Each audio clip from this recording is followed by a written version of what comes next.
This took place 2 years ago on Halloween in 2023. At the time of this story, I was 22, although now I'm a 25-year-old male. My workday was particularly long due to a festival where we invited parents to bring their kids to the center for various activities, including competitive games, a costume contest, trivia for candy, and a dodgeball game where kids faced off against their parents. It was an overall enjoyable experience, but quite exhausting as well. For some context, I'm a community worker, and throwing community events is basically part of my day-to-day, though it can still be draining, if that makes sense. Anyway, once everything wrapped up, I headed home, ready to call it a night. About an hour after arriving home, around 6-something, I received a call from my little sister, who I'll refer to as Savannah. She asked if I could take her and my nephew, whom I'll call Jackson, trick-or-treating, as neither our parents nor his parents felt up to it.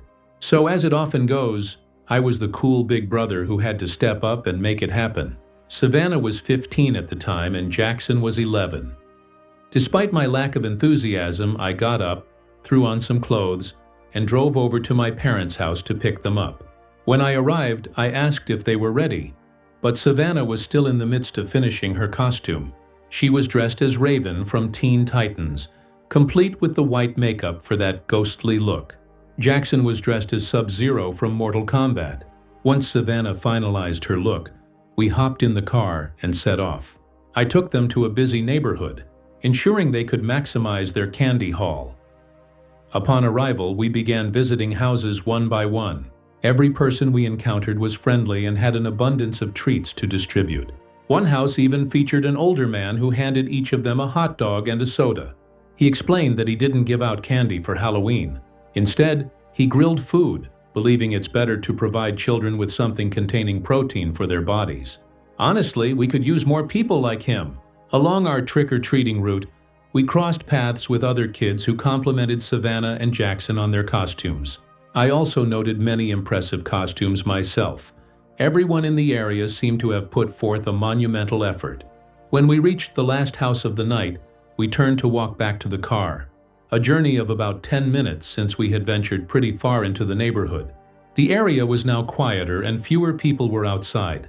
This is why I felt alarmed when I glanced across the street and spotted an individual clad in all black, standing in a yard that had no porch lights on. I'm surprised I even caught sight of them at all, but I tend to stay alert to my surroundings. Upon closer inspection, it appeared the person wore a hooded cloak, an all-black outfit, and had a mask that concealed their face. Honestly, I couldn't determine if it was a man or a woman. Regardless of their identity, they seemed to be observing us. I instructed Savannah and Jackson to stay close and said, "There's a suspicious person across the yard. Look, but don't stare." This was to ensure they understood whom I was referring to without encouraging that individual to approach or follow us. Jackson chuckled, assuming it was just someone trying to scare passers-by, but Savannah looked genuinely worried. To provide some context, I was carrying a backpack that contained a Glock, and Savannah was aware of this. Therefore, when I urged them to stay by my side, she likely realized I was being serious. Jackson, on the other hand, was oblivious. He was too young for me to inform him that I carried a real firearm. While we continued walking, I noticed that person seemed to be keeping pace with us, even though visibility was limited in the dark. We were nearing the car when I suddenly heard heavy footsteps behind us, the sound of boots striking the pavement. Turning around, I recognized that same person again. They remained clad in the all-black attire, but this time I could see more details. They wore a tactical vest, tactical boots, and black pants tucked into the boots. Additionally, a full spandex mask fully obscured their face. This escalated the gravity of the situation.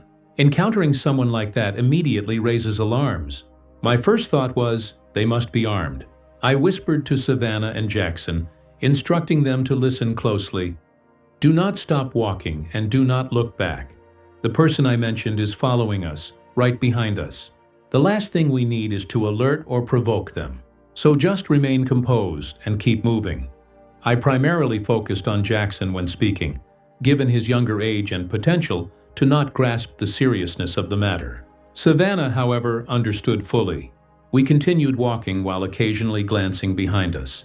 The individual maintained the same distance, still tailing us. Upon reaching the car, they were still approaching. At that moment, I decided to take decisive action. I pulled out my Glock and pointed it towards the individual, demanding, "Why are you following us?" The person raised their hands, seemingly taken aback by my response, then slowly removed their mask. It was a woman, likely in her 30s. Although she took off the mask, she didn't provide an answer and simply stared blankly at me. I asked again, my gun still aimed at her. "What's your reason for following us?" What she said next completely baffled me. In a tone that was almost robotic, she replied, "I'm an undercover cop.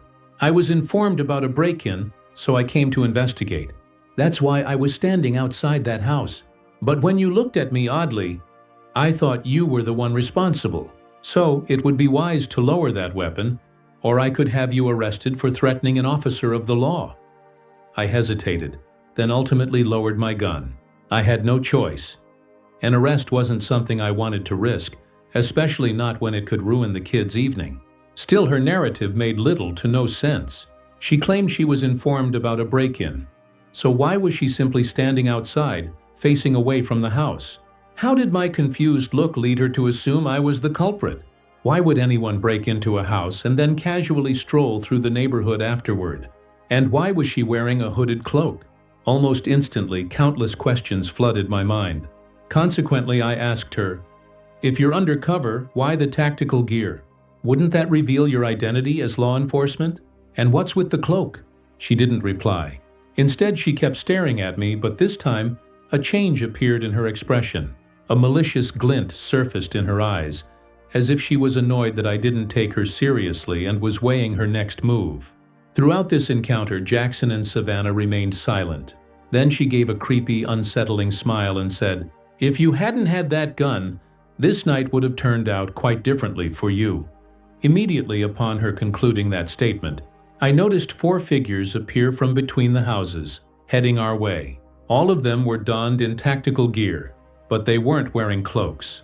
Instantly, I instructed Savannah and Jackson to get in the car, while still keeping my eyes on the woman and the others. Once I confirmed they were inside, I quickly got in and drove away. As we left, the woman remained outside, still grinning. The other 3, 2 men and 1 woman, had expressionless faces devoid of any emotions, almost as if they were soulless. It's challenging to explain. The car ride back was eerily silent. I was sure the kids were in shock, just like I was. I dropped them off and ensured they got inside safely before heading home to process the events of that night. The lingering question I couldn't shake was why we were targeted. The neighborhood was teeming with people out for Halloween. So why us? I wish I could say that was the end, but it wasn't. A few days later, I received a text from an unknown number. It was just an image without any accompanying text. The picture was of my car parked at my apartment complex. I reported the incident to the police, explaining everything that transpired on Halloween night.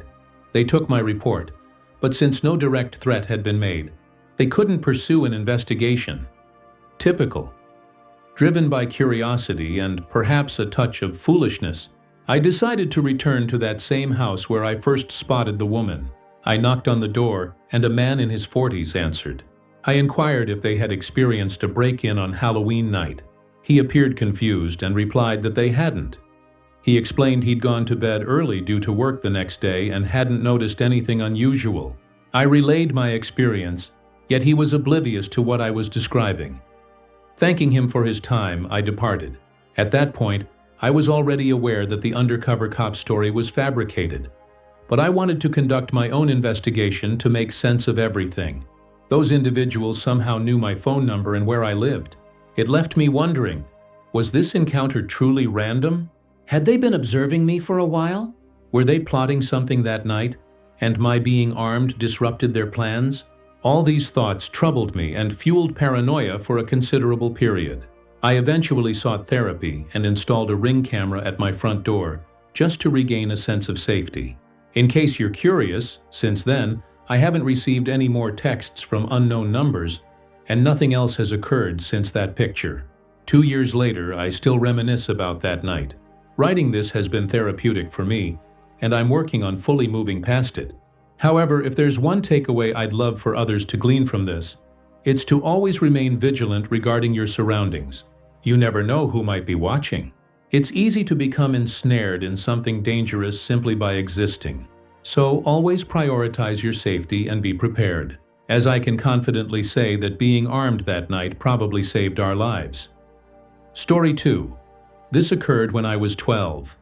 It was Halloween, and my family was vacationing at a small family resort roughly an hour from our home. My parents wished to try something different that year instead of simply trick-or-treating in our neighborhood. The resort was hosting a Halloween celebration that weekend, complete with various activities, games, and even a haunted hayride. It wasn't a large place, maybe 10 cabins, a main lodge, a small lake, and a lengthy open field where hayrides and games took place. It was enveloped by woods on all sides. During daylight it seemed ordinary, even somewhat serene. However, once night fell, the woods appeared dark and eerie, while the resort became too quiet for comfort. We checked in early that afternoon, and I remember stepping into our cabin, feeling a rush of excitement from the scent of campfire smoke and candy apples wafting through the air. Kids were scurrying around in costumes, even though it was still light outside. My parents mentioned that the hayride would commence around 7, and there would be games beforehand, so I took off to play while they unpacked. There were booths for tossing rings onto bottles to earn candy, a costume contest, and even a pumpkin carving station. Every corner was adorned with orange lights and fake spider webs. I met a boy named Ryan who was around my age. He wore a skeleton costume and informed me that he and his parents were in the cabin next to ours. We played some games together and collected a decent amount of candy. As the clock approached 7, we noticed a crowd of families heading over to the hayride area. The tractor pulling the wagon was parked beside a large barn, and hay bales were set up inside for seating. About 20 of us climbed aboard.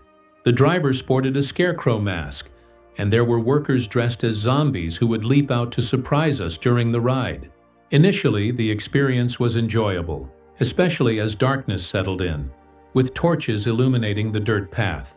The tractor moved slowly through the woods, and now and then, costumed figures would appear from behind trees or run up to the wagon. Most people laughed or screamed and then laughed again. It felt like an ordinary Halloween event, but halfway through, something began to unsettle me. We passed through a segment of the trail that was notably darker. The tractor slowed, prompting me to glance toward the wood's edge from my side. That's when I caught sight of a man standing just beyond the reach of the torchlight. He clearly wasn't part of the hayride's cast. I could tell immediately his attire didn't match the theme. He wore a black jacket, jeans, and a baseball cap pulled low over his face. He stood still with his hands tucked into his pockets. Initially, I thought he might be a worker taking a break, but he was doing nothing except watching. At one point, I felt like we had locked eyes, even though his face was obscured in shadow. Turning to see if anyone else noticed him, I realized that no one was paying attention. When I looked back, he was still standing in the same spot. I attempted to dismiss the incident for the remainder of the ride, but I couldn't shake my unease.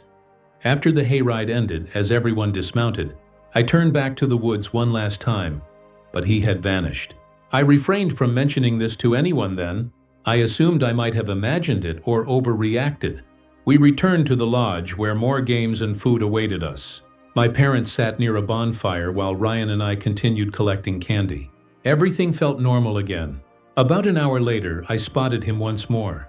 Ryan and I were positioned near the snack table when I noticed someone off to the side of the crowd. It was the same man, though he was about 30 feet away, lurking near the tree line once again. Given the numerous people around, it felt odd for him to be standing there alone. My stomach tightened as I realized he was staring in my direction. I attempted to scrutinize his face more closely, but visibility was poor due to the lighting. Nevertheless, I could distinguish a short beard and possibly a logo on his hat. I nudged Ryan and relayed my concerns about the man. Ryan glanced over and speculated, "Maybe he works here." I replied, "He doesn't. He was in the woods during the hayride." Ryan shrugged and insisted, "Maybe he's just a dad." I wished it were that simple, but he hadn't engaged with anyone. He was just standing there. A few minutes later, I looked again, but he had disappeared. If I had to estimate, around 9 p.m., most of the younger children had returned to their cabins. The event was beginning to wind down, yet Ryan and I still felt energetic. We decided to explore the resort a bit before heading inside. There was a trail behind the cabins leading into the woods. Ryan suggested we venture a short way in to do something spooky for Halloween before the evening concluded. Even though I didn't want to go too deep, we had flashlights and I didn't want to appear cowardly, so we made our way down the dirt path together, laughing and challenging one another to keep moving forward.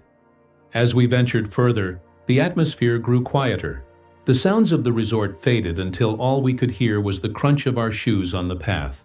We stopped after walking about 200 feet, near a clearing that featured an old wooden sign nailed to a tree, stating private property. We began tossing small rocks at the sign and jokingly pretended to summon ghosts, engaging in some silly Halloween antics. Suddenly we both heard it. Heavy, slow footsteps approaching from behind us, deeper on the path. We froze and turned around. Ryan whispered, "It's probably another kid." But it didn't sound like a child. Whoever was approaching walked with the heaviness of an adult. I directed my flashlight down the path. However, the beam only stretched so far, and I couldn't see anyone yet.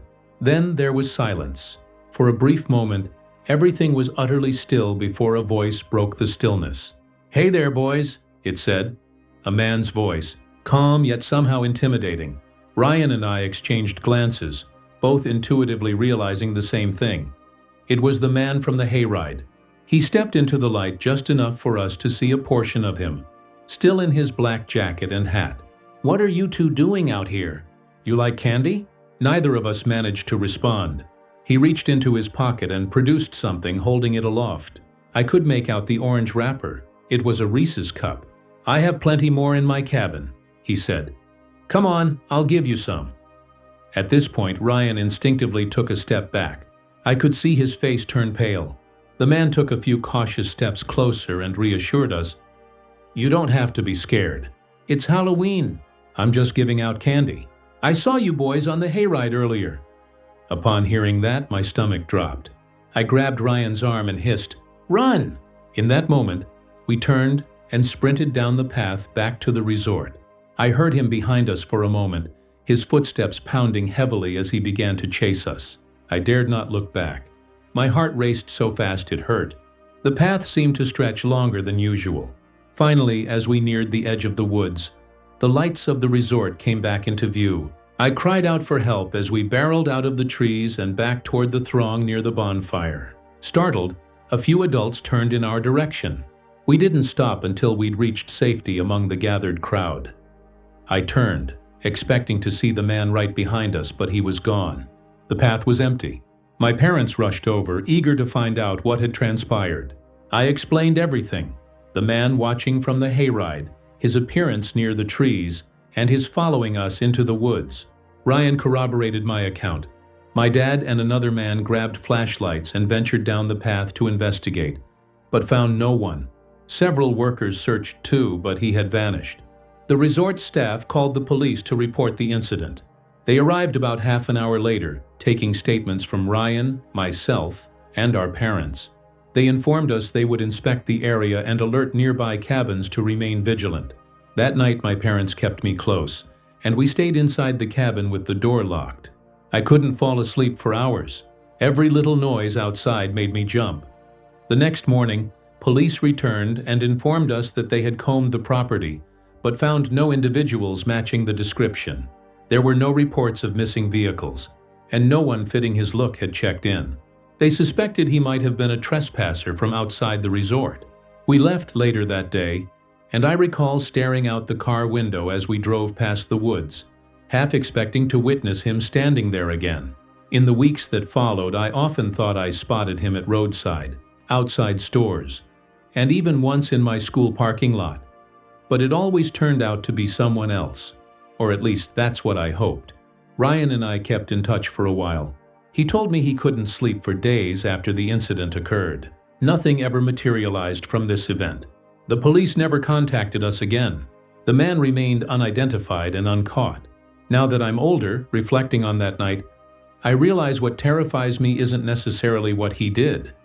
Rather, it's what he could have done.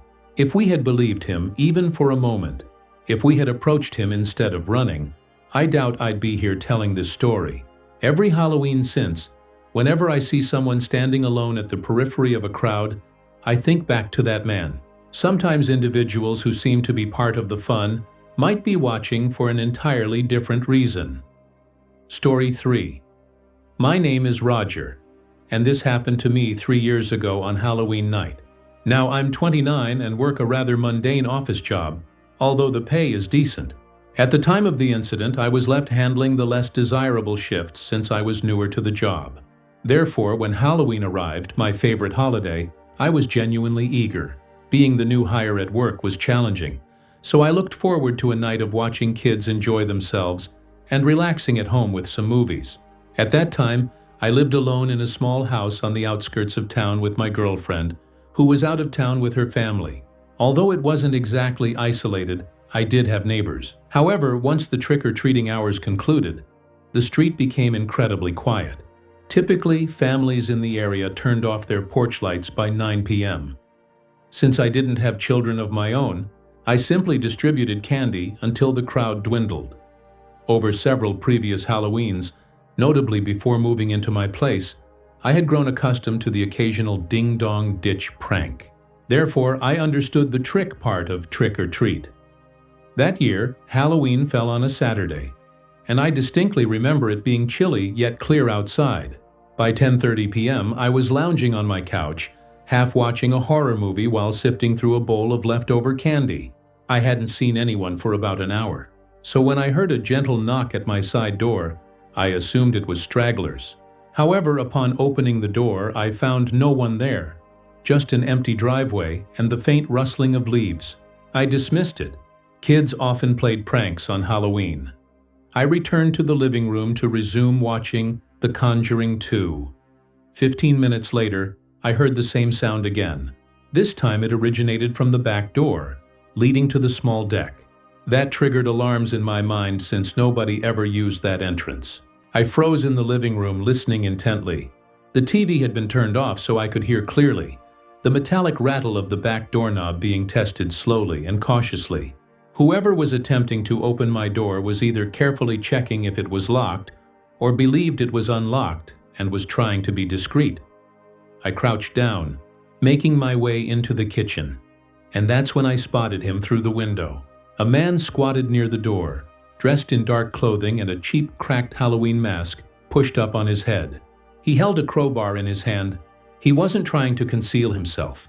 He seemed deliberate and calm, almost as if he was fully aware that I was inside and didn't care. Backing away quietly, I grabbed my phone and whispered to 911 about the situation unfolding. The operator instructed me to stay on the line, lock myself somewhere safe, and refrain from engaging.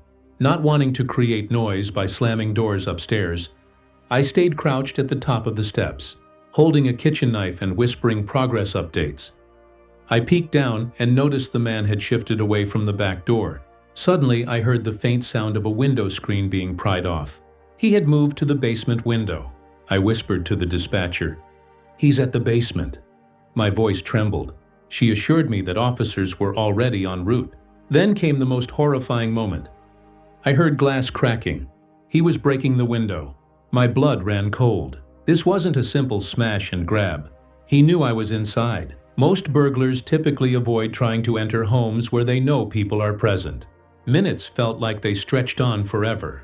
The dispatcher kept me quietly engaged to ensure my safety. I heard footsteps crunching outside. The man was circling my house again. Then headlights swept across the blinds. Relief surged through me as red and blue lights flashed out front. The man bolted. I watched him sprint across my yard, but he didn't get very far. Officers tackled him just past my driveway. I hadn't even noticed I was trembling until I saw one of the cops leading him back in cuffs. That's when I saw what he had been carrying: a crowbar, duct tape, and zip ties stuffed in his bag. This wasn't a burglar looking for valuables. He had a much more sinister agenda. The police informed me that he had a lengthy history of breaking and entering, and was a suspect in various cases of individuals who had gone missing. Even now, I dread being home alone on Halloween. It should be an occasion filled with fun and frights. But whenever I hear footsteps or knocking outside at night, I can't help but relive that terrifying night. What chills me the most is that if the police had been just 5 minutes later, I might not be here to recount this story. Weeks later, local authorities followed up, revealing what they found in that man's backpack: a .45 caliber handgun, several kitchen knives, and rope.